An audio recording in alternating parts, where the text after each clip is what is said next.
Attorney Ariel Inton, ang founder po ng Lawyers for Commuter Safety and Protection. Attorney, magandang umaga po. Jade at Admar po muli ang inyong mga kasama. Maraming salamat po sa inyong oras. Magandang umaga po sa inyo. Magandang umaga sa ating mga taga-subaybay. Opo, kahapon pala, December 1 ay ipinatupad na po itong bagong polisiya ng pagsuspende doon sa mga light electric vehicles. Kabilang na po dyan yung e-trikes, e-bike sa mga pangunahing lansangan. Unang-una, ano ho ba ang masasabi po ninyo muna hinggil nga po dito sa pagpapatupad o pagsuspende nga po nitong mga sasakyang ito? Well, mabutit na suspend yung kanilang balak na panghuhuli dahil hindi malinaw ang mga kanilang basihan ng panghuhuli, no? And yung kanilang sinasabi nga na eto bawal dito, bawal diyan, mukhang hindi angkop or well-coordinated sa mga LGU at iba pang mga departamento. Pangalawa, sana ay kanilang bisitahin muli yung Evida Law kung saan doon ay malinaw nakalagay doon na hindi mo kailangan irehistro yung mga e-bikes kapag ito ay for personal use, no? Yung for private use.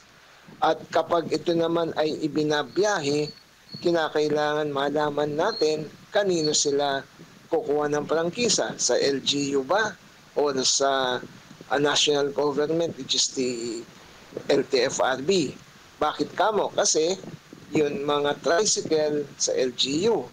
Marami dito mga bumabiyahe, mukha yatang sa LGU ang LGU pumapayag sa kanila. So malabo din yun. Pangatlo, meron sinasabi sa batas na ang mga LGU kinakailangan mag-designate ng mga specific lanes sa mga national and local roads para daanan ng mga e-trikes. No? Pwede sila mag-share sa mga bicycle. In other words, dapat may sarili silang lane.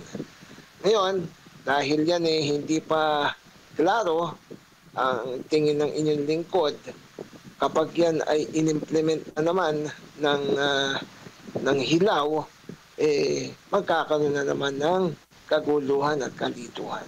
Opo. Attorney, kahapon, kumusta naman po yung mga kababayan natin gumagamit ng e-bikes at e-trikes? Marami ho ba kayong nakuhang mga reklamo? Maraming hindi po aware na yan po yung ipinatutupad ngayon? Opo. Marami pong hindi aware. Paano? Balikan po natin, 2024, sinuspende na yan ng presidente, yung implementation. No? Ano ang reason? Because yung internal rules and regulation is not in accordance with the law. Ngayon, pagkatapos nun, wala na nangyari. No? Hanggat nun nagkaroon ng budget deliberation, ilang mga senador, na yon. At ito namang mga DOTR officials, specifically LTO chiefs, sabi, sige, manguli tayo December 1. Pwede ba naman ganon na dahil lamang ipinuna ng ilang senador, kahit na hilaw, yung implementasyon, gagawin. So mabuti na lamang at they came into their senses at ito ay sinuspindi muli at sabi nila sa January 2 nila i-implement. Ang tanong, sapat na ba yung isang buwan para kanila pong ma-plancha ang lahat? Samantalang taon na ang binilang, hindi pa rin nagkakaroon ng klarong mga polisiya guidelines dito. Opo. Tapos, ang madalas bang reklamo ng mga kababayan natin, attorney, ano ho yung kanilang ipinapaabot po sa inyo? Alam niyo, bigyan ko kayo ng isang halimbawa kung bakit ang maraming nag-i-trike, no? Una, mas matipid para sa mga masa, no? Kasi mahal ang pamasahe at napakahirap sumakay sa public transport, no? Yung mga nag-i-trikes, no? Malaki katipiran nila pagka hinahatid nila yung mga anak nila sa eskwela, mga asawa nila sa mga trabaho at ilang mga domestic na mga lakad, no? Malaking katipiran at hindi sila pagod, hindi sila kinakailangan agawan sa public transport. Alam naman natin napakahirap hanggang ngayon, no?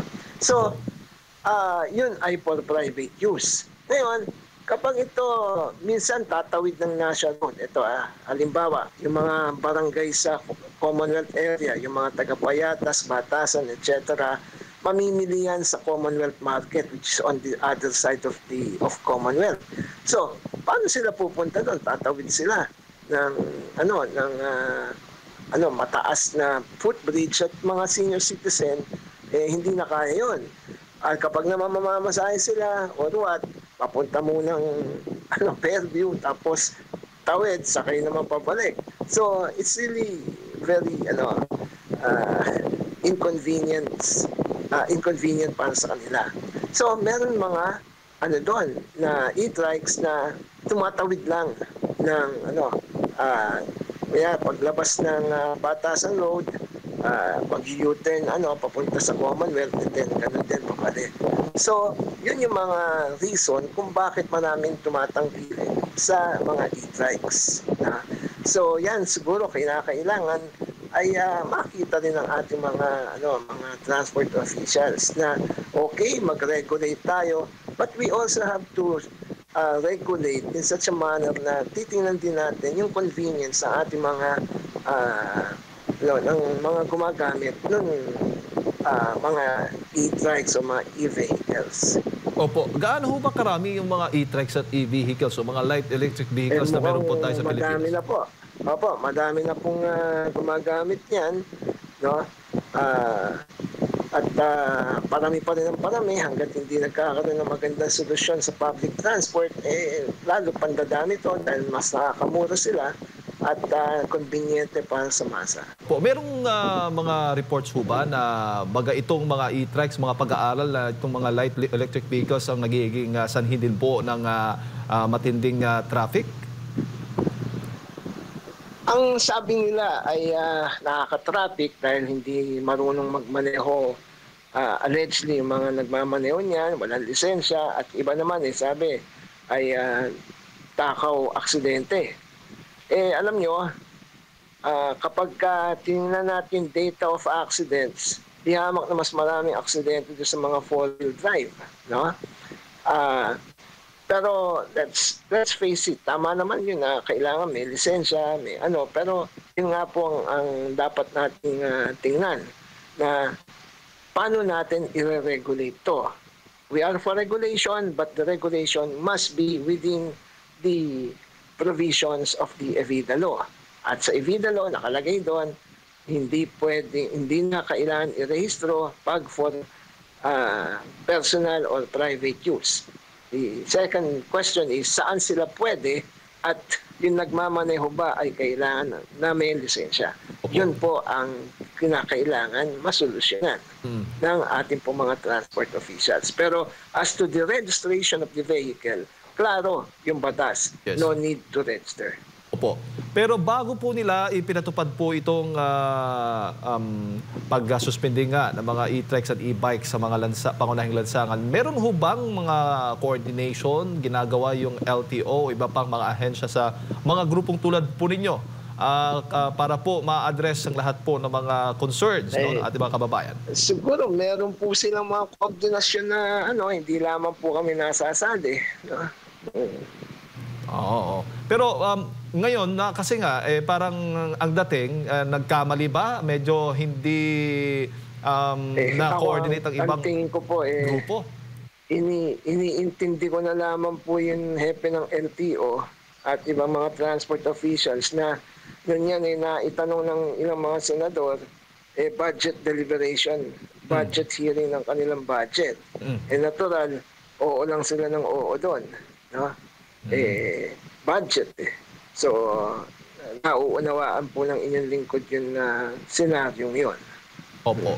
Pero sana kung nasabi nila sa mga senador na kasi po suspended yung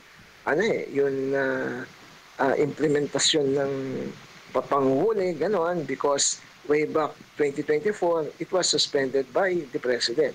Sana gano'n na lang ang nasabi nila. Ngayon, naipit sila, lumaki issue, nagkaroon ng bash ng yung pobreng LTO chief, naiwan sa ere. Opo. So, bago ko pa ipasa kay Partner Admar, ngayon, sinuspindi muna itong pagpapatupad ng pag-impound ng mga e-bikes at e-trikes. Next year po daw, epektibo itong bagong pulisiyang ito.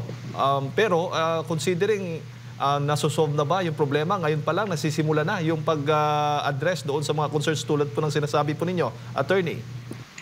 Alam nyo, hindi ko alam kung kakayanin nila sa isang buwan yun. Dahil pag binasa niyo yung ebida law, halos napakaraming ahensya o departamento ng pamahalaan ang dapat mag-coordinate dito sa bagay na to. So, let's see. Kasi kung nakatuon lang sila sa panguhuli, ganon, multa, hindi po yung solusyon. Ang kailangan ng solusyon dito is paano natin kasi yung batas sa evida law is for the development of the e-vehicles. Paano tayo anong mga polisiya, anong mga rules and regulation ang ating ipatutupad tungo dun sa development ng paggamit ng mga e-vehicles. Kaya hindi lang yung panguhuli ang dapat magtuunan dyan, kung hindi yun, intensyon ng batas. Yun ang problema puro huli, pero yung intensyon ng batas, hindi nakikita.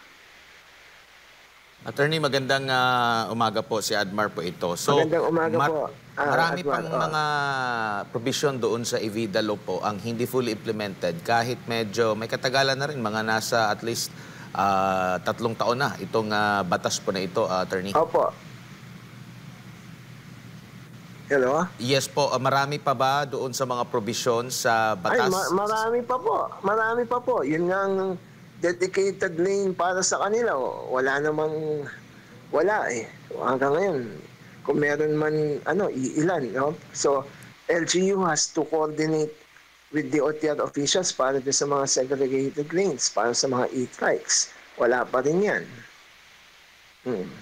Opo. So, hindi rin sila pwede rin dumaan doon sa mga existing na mga bike lanes din po? Well, ang sabi ng batas, they can share. Pwede sila mag-share doon. Opo. Sir, pero there should be an LGU coordination with the DOTR para doon, and probably an ordinance from the LGU. Opo. Sa ilalim po ng RA 11697, ito pong evida law, no? Attorney, sinasabi po rito na ang mga lokal na pamahalaan sa Section 5 po at saka yung mga government agencies ay hinihimok or must promote yung ginamit dito and support, no? Kumbaga, suportahan at i-promote ito pong paggamit po ng mga iba't ibang klase po ng mga e-vehicles. Dito po ba sa naging hakbang na ito ng gobyerno, kumbaga sumasalungat po ba ito? Or naaayon pa rin, kulang lang sa regulasyon? Ang problema kasi, ang highlight nitong mga government officials, yung huli, sita, yun Yun ang na-highlight it's not really yung pag-develop to develop the use of the e-vehicles. What is being highlighted there are sanctions, di ba? 2,500 na multa, huhulihin, sisitahin. Well, understandably, because ang LTO may mga enforcers, they have to implement. Pero ang sabi kasi sa batas, DOTR, mag-coordinate tayo sa ibang mga agencies ng gobyerno towards that intention of the law. Yun sinabi mo nga. Hindi lang huli to. No? Hindi lang puro huli. Kasi ang problema, yun, in the name of discipline or the prevention of accidents, yun lang ang tinutuunan nila. And that's a big problem. Opo, kasi kumbaga meron bang kaibahan siya sa paggamit ng bisikleta? Kasi yung paggamit ng bisikleta, maaari pa rin naman sa mga pero nandun ka lang sa either nasa pinaka-sidewalk ka or sa pinakagilid talaga ng kalsada. Pero ngayon sila, block. Kumbaga, paano ngayon mapopromote natin na ito kung wala silang dedicated lane. Oo. Wala silang dedicated lane. Dapat meron yun. Kasi malaking tulong sa masa, sa mga mahihirap yan. No? Dahil nakakasave sila ng malaki sa pasahe. No? Ngayon, yung isang concern natin, pagka pinamasada mo yan, ibang usapan yon. Kailangan talaga ma-regulate yan because public interest is involved already because you are taking passengers. But the problem is, who will regulate e-trikes for hire?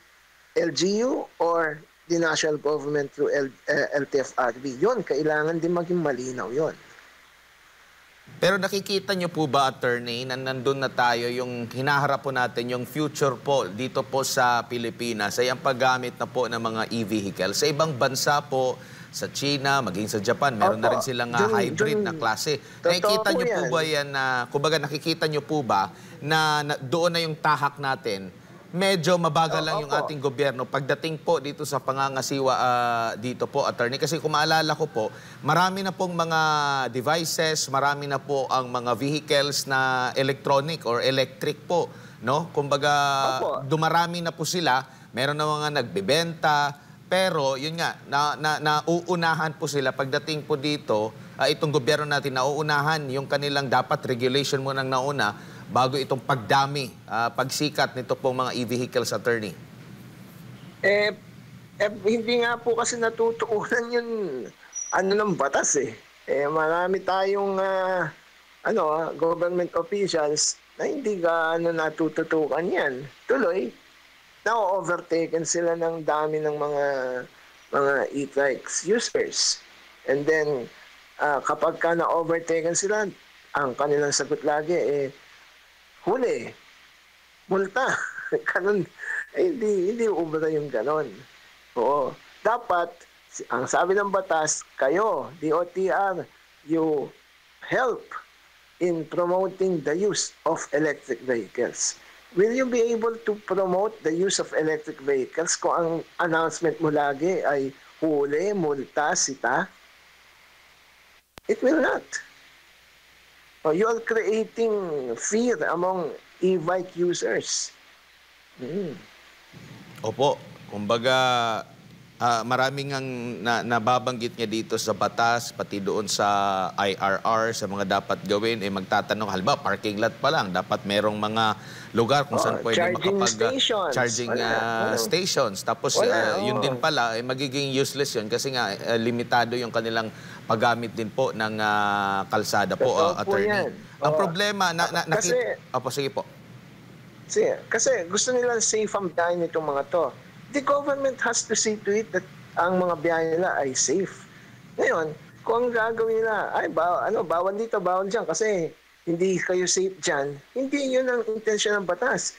Government has to see to it na safe yung biyahe nitong mga users na to, and not the other way around. Because you are a hindrance to the use and development of e-trikes, of e-vehicles kapag ganun ang approach mo. Opo. Nabanggit nyo nga kanina, naintindihan nyo rin yung naging pahayag na ito ng LTO. Kasi ito po ay bunga ng direktahang hiling ng mga mambabatas kasi marami silang mga natatanggap na report. At sabi nyo nga, dahil parang at mercy sila, dahil nasa harap sa pagdepensa ng kanilang budget, kaya't mag-o-okay talaga sila.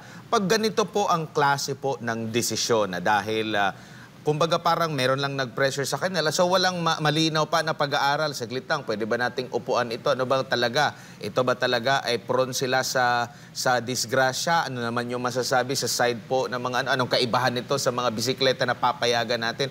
So ang nakikita nyo rin po ba dito, may mga maaari pa ring disadvantages po pag mga ganitong klase po ng mga pulisiya na agad-agaran po at hindi inupuan ng tama po, attorney, dahil meron lang nagpe-pressure sa kanila at stake yung kanila pong budget? kailangan kasi pag umaharap sila sa budget deliberation, preparado sila, no? At the same time, kailangan maging honest naman sila kapag hindi uubra. Hindi pwede na, pagka-example na lang, no? The law can be bent, sabi, bend the law. Di ba? Mr. Ombudsman, Mr. Secretary, oo naman agad. Hindi pwede yun. Oo. Kailangan, sabihin nila, eto po, Mr. Senator, pasensya na po, pero as of this moment, suspended po yan. Yung implementasyon yan, o yung panguhuli, and the suspension was a directive of the President since 2024. Palagay ko naman mauunawaan ng mga senador yun. Kasi hindi naman pwede na, uutusan yun, yung mga government officials. So pwede ba siya, manghuli tayo kasi yan ang sabi ni Senator, ganyan. Hindi pwede yun. No? The opinion of one senator is not a collective decision of Congress. Hindi nga yung pinag-uusapan doon yung batas sa e-trike. Ang pinag-uusapan doon, budget nila.